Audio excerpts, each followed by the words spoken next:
Yeah, like and subscribe my YouTube content, guys. Finger guns. I'm not at all awkward. Oh, and comment. That's the other one. Alright, educational Furion game number 3. This will also probably be my last game of the day.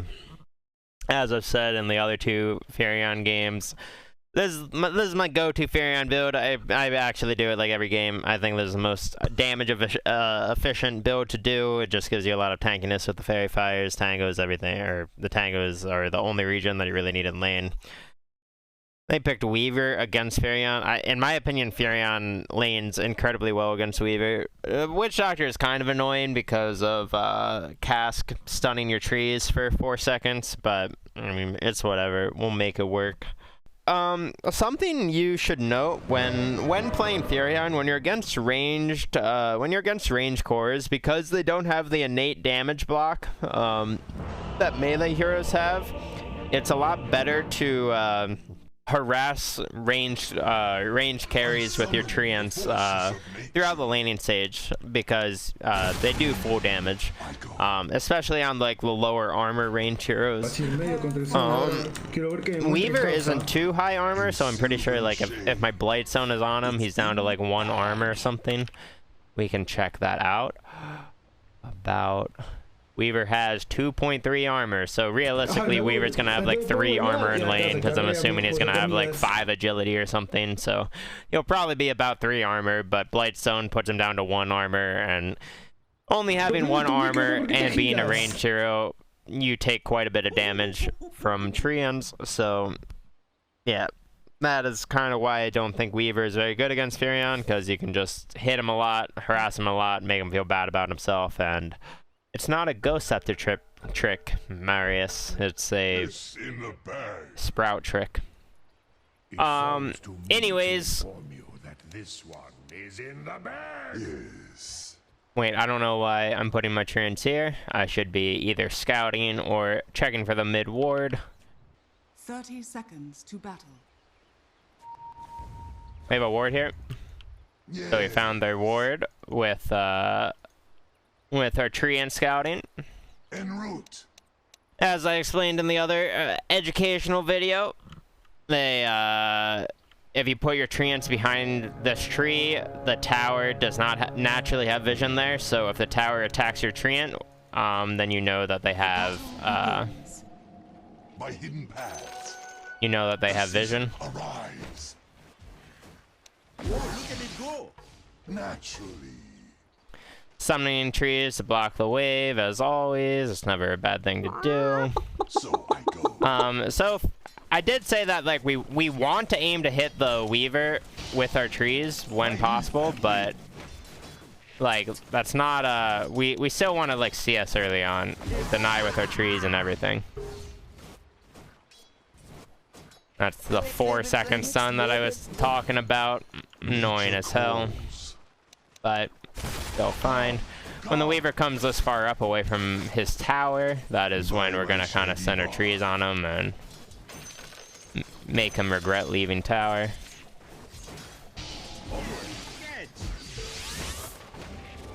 Through shady lanes. So we took a lot of damage there trying to stop the pull, but they still got the pull off, which sucks, but such is life.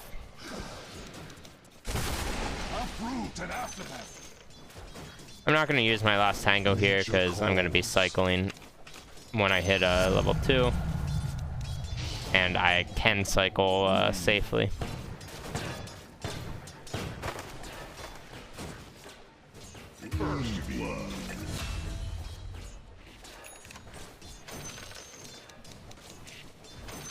Branch out. Gonna buy Orb of Corrosion, as always. Orb of Corrosion just insanely good for your early laning. As I have described many times before in my other educational videos. Go green. I'm gonna cycle when I can buy my magic stick. As I said before, I've kind of changed how I view view Furion in the lane. I think it's good to... There's gonna be a Weaver down here, salving up. Pull roots and run. Damn, I thought Weaver would be a bit more scared. Unfortunately, he was not. I may be dead, but it's fine. Who cares about dying?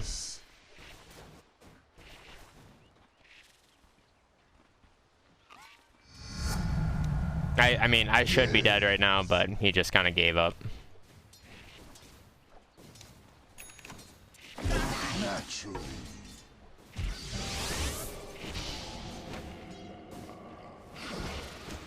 Verdant fury. Warriors of the wood. On my way. Looks like we're gonna have to psycho again. No big deal though. Thanks be to you. So I go. Huh. The Clockwork should not have casted a salve and a clarity on me, but whatever. Through shady lanes. It's just kind of a waste of regen. I could have just double TP'd, but it's fine. Wild is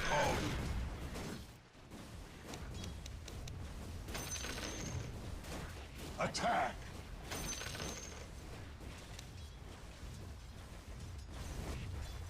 Green wrath.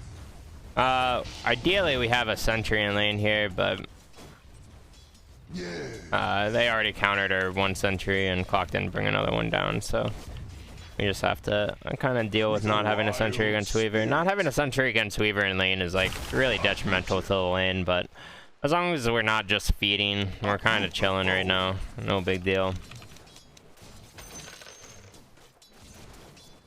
By the wild.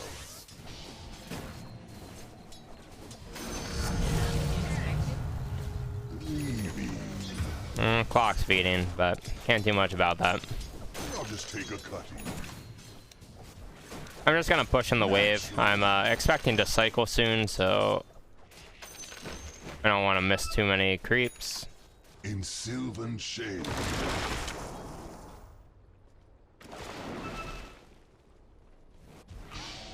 Nature calls. Come, come.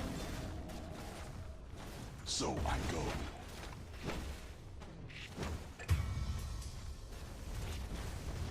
Got a lot of damage on the tower, so that's good. We're chilling. I'm probably gonna go middle because bottom is not going so hot. I have a mid Grim Strokes. Pressure mid with the siege. Just come middle, guys. Fucked up. Verdant fury. I think it's really bad that my team is going top right now. En route. I'm dead. Attack. We actually could have just killed the Grimstroke and taken the tower if they didn't go top. Oh well.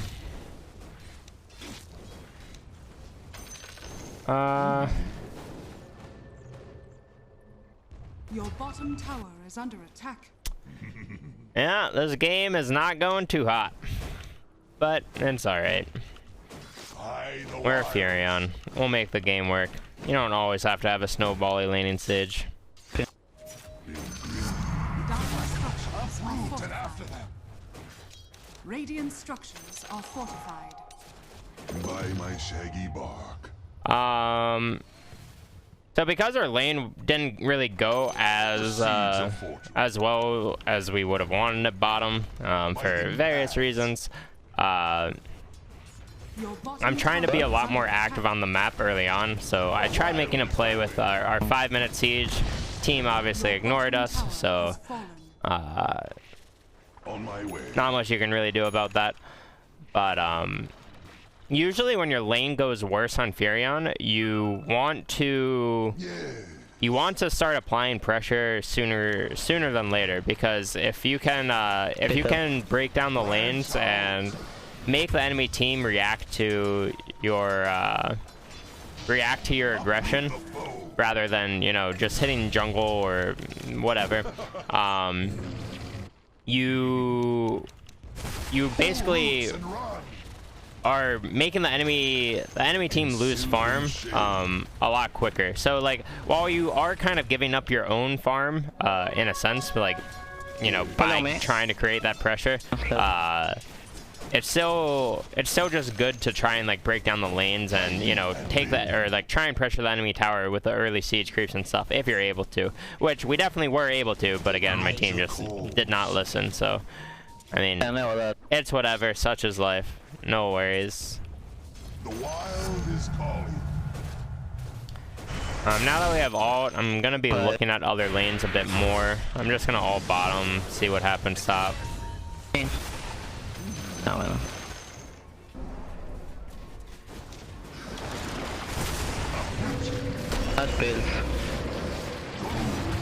Oh, unfortunate. No. Nos quiere meterte él.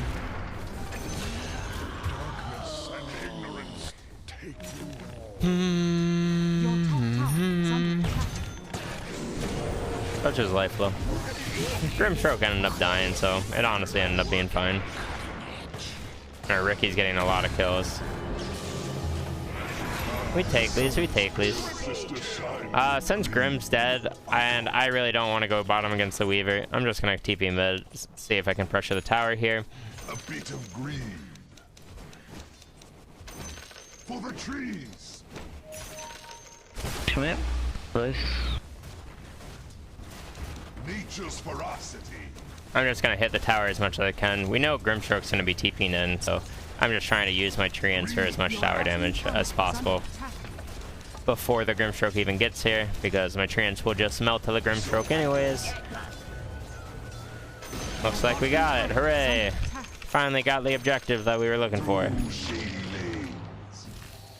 So that opens up the map quite a bit for our team, and I can kind of just like chill out a little bit now. We already got the mid tower. They're gonna pressure mid, guys. We have to look to fight here, I think. So I just used my ult there because I wanted to damage them middle as much as possible, and I also wanted to damage the creep wave middle,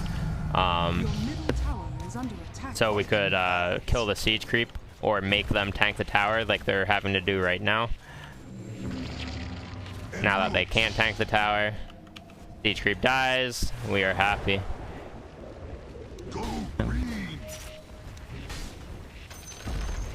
Now I'm just trying to drag the creeps out of the tower range, so again, they have to tank the tower here, which is not something that they want to do.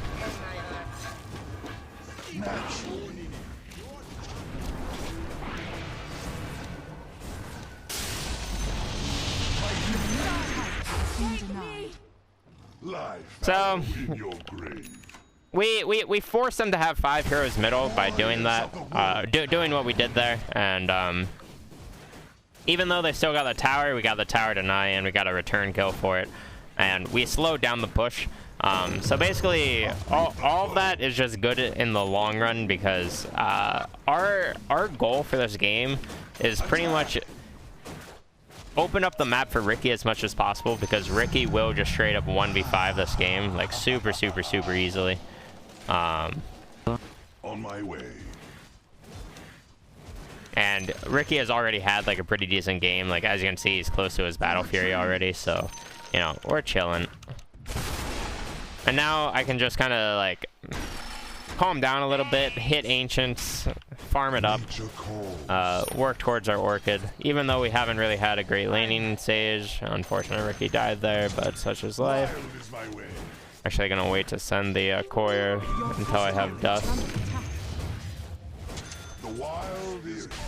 I might want to go top soon. Yeah, I'm probably gonna end up just going top. Try and delay this tower push a little bit. Your top tower is under attack. Branch out. Good job there. Your top tower is under attack.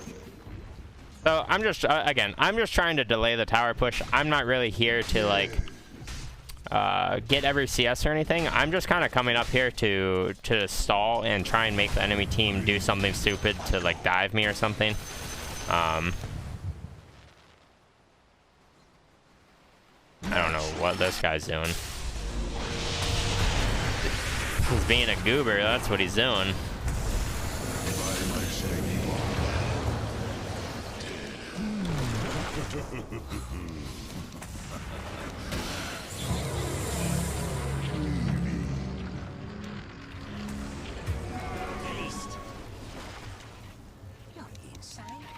No.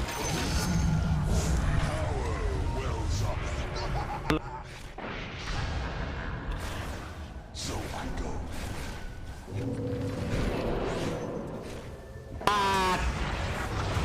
Ooh, shady lane. Hate to see it.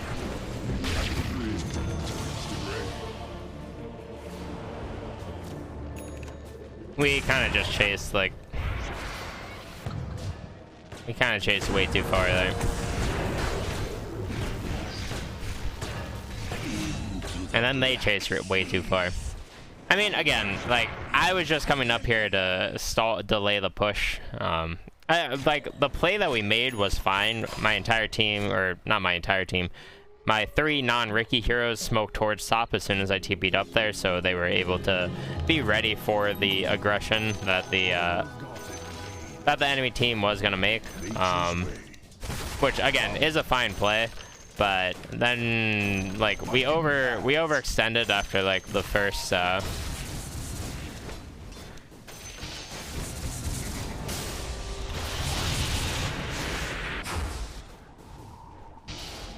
On my way. I don't know what Invoker's crying about. Death's bounty. In sylvan shade. I forget what I was talking about. Oh yeah, everyone coming top. Oh my goodness, I'm so hungry. I need to stop streaming after this game. Oh, my energy is gone. But yeah. So it was fine that everyone came top, but then we just overextended our position, and it just ended up not being good because we ended up in front of the enemy tier 1 and we were just like died there. So unfortunate conclusion from that, but the idea was there, and that's what matters. But yeah, we're still just aiming to split the map and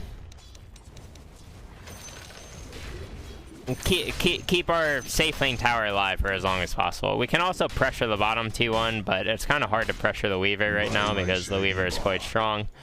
As I said before, the Orchid build on Furion is just like too good in my opinion. The only reason I would not go Orchid first on this hero at the moment is if like your mid hero is also an Orchid first hero, which could be a Spirit hero, could be a Invoker, could be a... It could be a lot of different heroes. En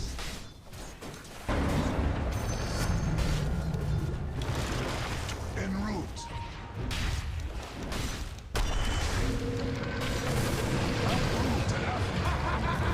Unfortunate. Perhaps you'll grow. Your top tower has fallen. Could be a lot of different things. But once we get this Orchid, we're going to be able to pressure the enemy team a lot easier. You know, the Mirana is not able to escape as easy. The Weaver still doesn't have a Purge for Orchid, I don't believe. Yeah, you know, Weaver should be going Manta after the Maelstrom. But as of right now, Weaver does not have a Purge for us, so we're playing for this Orchid and trying to split the map as much as possible for it. I'm trying to do it in a safe manner, but it can be difficult because we're kind of... I would say we're like at a pretty even point in this game, but our heroes don't aggress very well yet. With my Orchid, it'll be a lot easier to aggress, but... And that right there is the exact reason why I am not pushing the lane with my hero at the moment. If my hero was showing there, the Weaver Grimstroke would have just killed me. So yeah, we're just trying to avoid, we're trying our best to avoid death at the moment. I almost have Orchid. When I have Orchid, we can start pressuring. And as I've said many times before, the Ag Shard on Furion is just dirty. You should aim to buy it at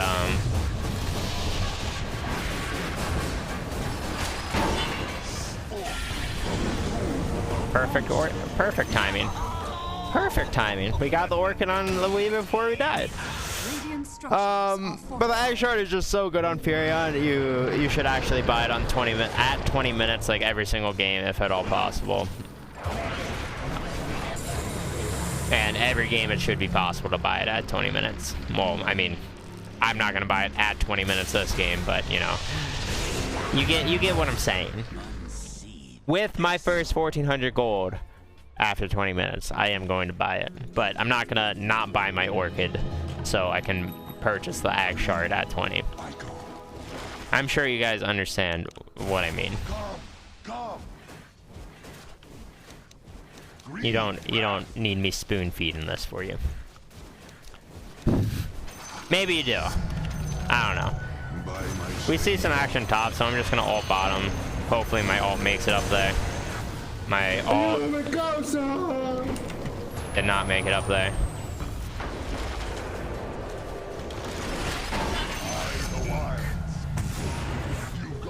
Oh my god. The wild is calling.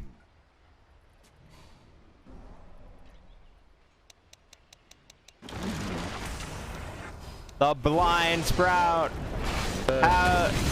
How does he do it? Alright, I chased too far. Whatever, it's fine. It looked cool.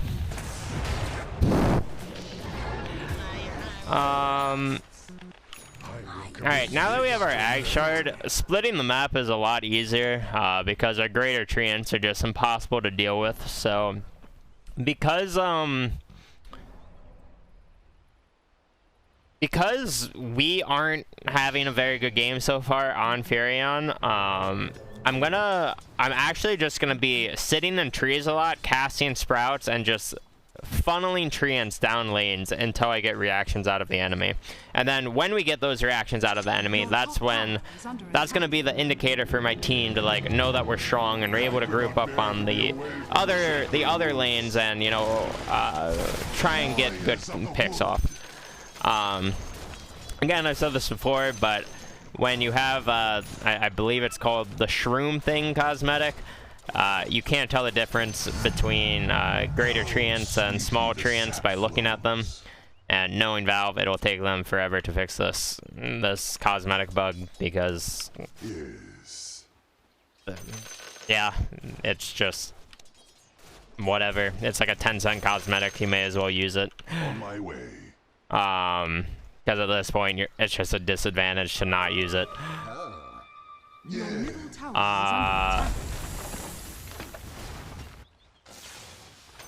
But yeah, as I said, just gonna kind of be playing in trees a lot, not really showing in lane, because if we show in lane, then we will just straight up die to like Weaver.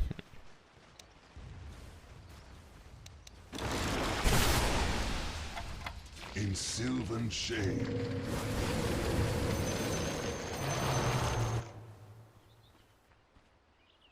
We're gonna win, man. Just like chill out. If you keep rocketing it, I'll steal it, Clock.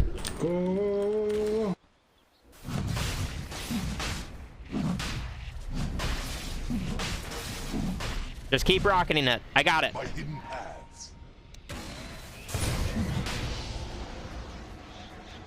Okay, maybe not.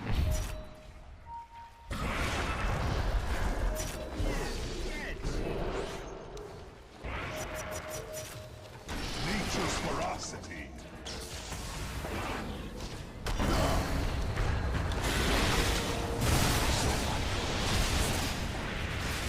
The sacred grove.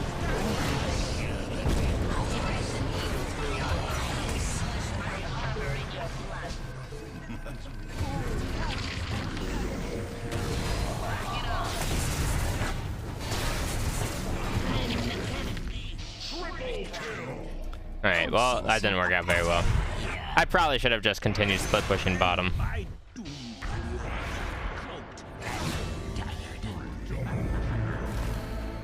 Nice, go Ricky.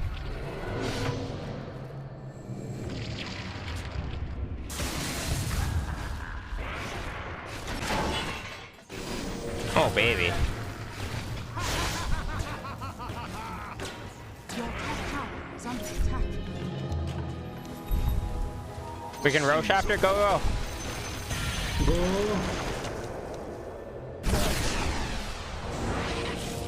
Go Roche, go Roche, go Roche.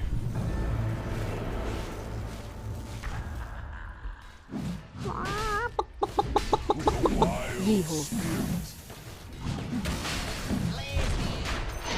shrine has Nice. We ended up getting the Roche.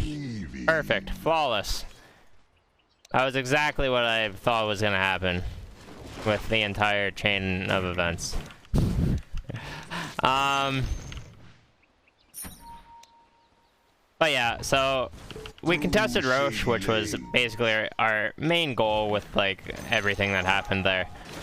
We just saw Weaver bottom, so I'm probably not going to be using my Treants bottom because, god damn it, Weaver.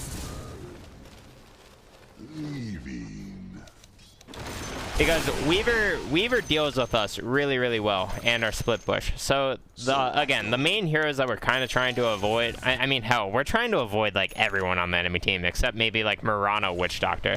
Murano Witch Doctor. We can probably 1v1 them. The other three heroes, Slardar, Grimstroke, and Weaver, not so much. What? I just got arrowed here. They're too good. I just got blind arrowed there.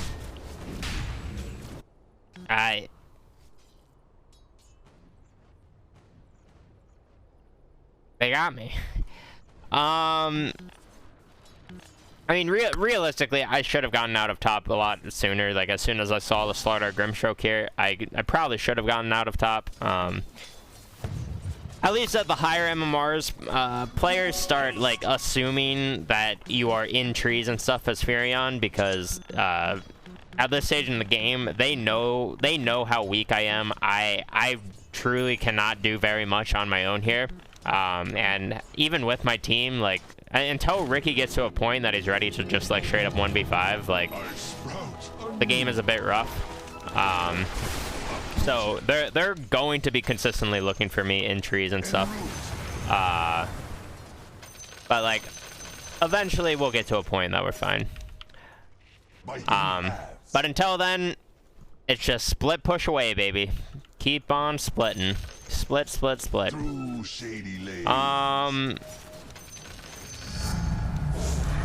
safe ways. We're not trying to be too psycho with split pushing. I may want to go BKB first. I'm not positive on this Maelstrom. We see 4 heroes top though, so I am hard committing to this tower. Radiant structures are fortified. Your top tower is under attack. Keeping our siege creep alive because our siege creep is alive. The enemy's bottom tower. We should be able to do a lot here. Your top tower is under attack. Nature calls. The enemy's bottom barracks is fortified. Yes. But you know, we got the range racks. And you know, I'm considering suiciding for the melee racks too.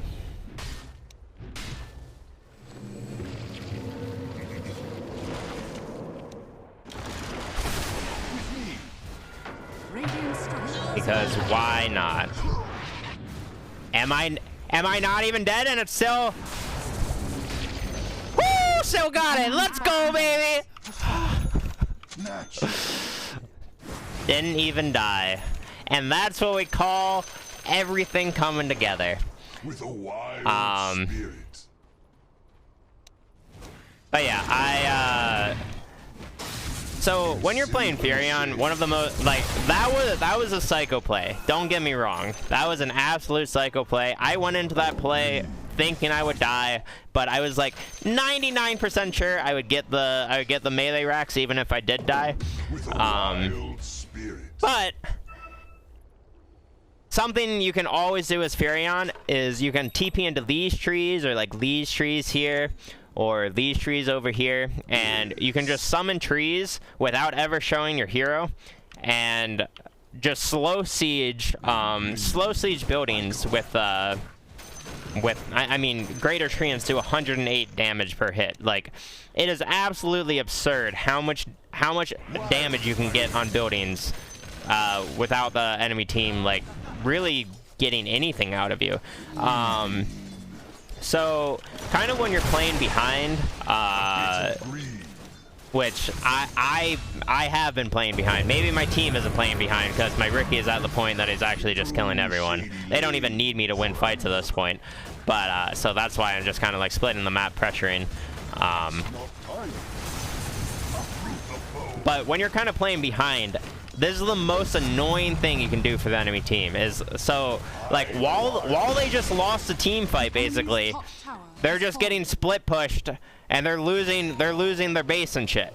All right, this is a really bad TP, but I really did not want to be top anymore because Slardar was chasing me and I didn't want to cancel my TP.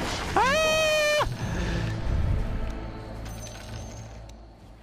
We're fine. We're fine. We're fine. Everyone relax.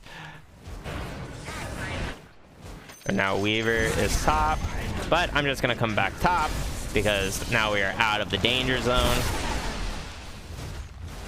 Oh, dodge the arrow.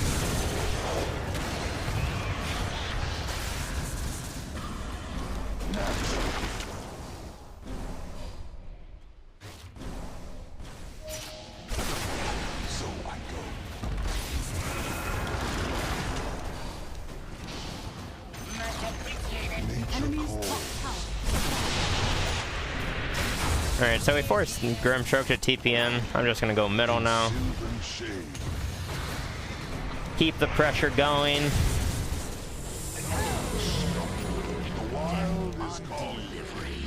Mirana died. Alright, so all their tier 2s are dead, so their entire base is open.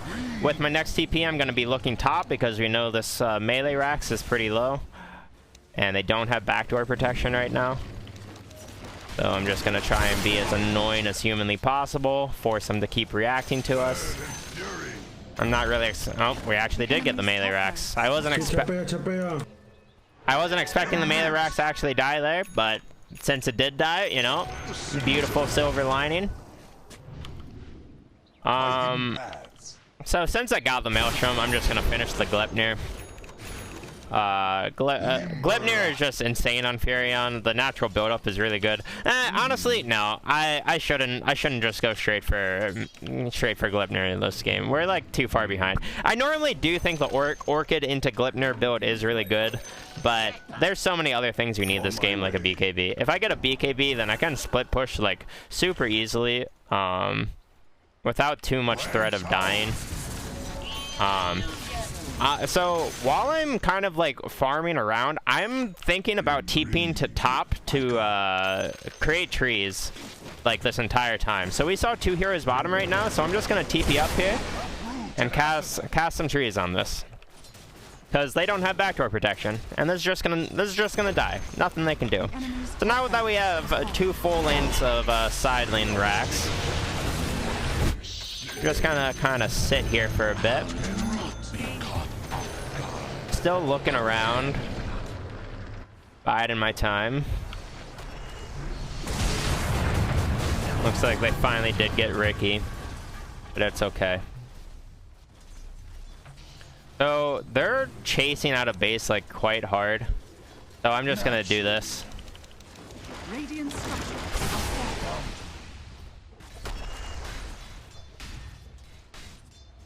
Slardar came back for it, but it's fine. I'm just TPing out because I'm in a pretty dangerous position right now. And we do not want to die at this point, because as long as we don't die, I know that I can keep all lanes out as long as I'm constantly paying attention to my mini-map and I'm kind of paying attention to the position of all enemy heroes. Furion is a really good hero for increasing your map awareness, because like something I do when I play Furion is I'm literally, like, my eyes are glued to the bottom left corner of my screen. Like, that is the only thing that I am focused on, because when situations like this happen, where everyone on the enemy team disappears, well, like we just saw Weaver at the Rosh Pit, we see Grimstroke top, that's what makes me feel inclined to go bottom, because we can kind of infer, like, where the enemy team is trying to play, and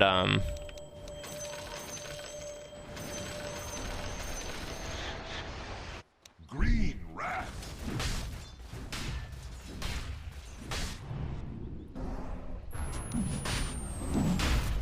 so again, I'm looking around the map, trying to decide where it is that I want to pressure. So I go. So I'm just gonna TP over here. Be annoying, create some trees to go hit their base. I don't want to TP my hero out right away though. By my shaggy bark. Roshan has fallen to the Dire. Immortality. Because the longer I'm here, the more I'm forcing the enemy team to react and be in their base, which like allows our Riki to just take Rosh like he just did. So I'm just kind of funneling treants over at the mid tower. The enemy's middle tower has fallen.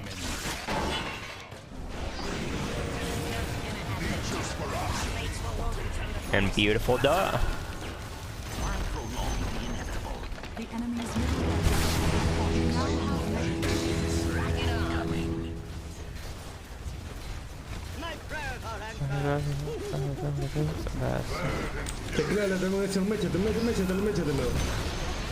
The enemy's middle tower has fallen.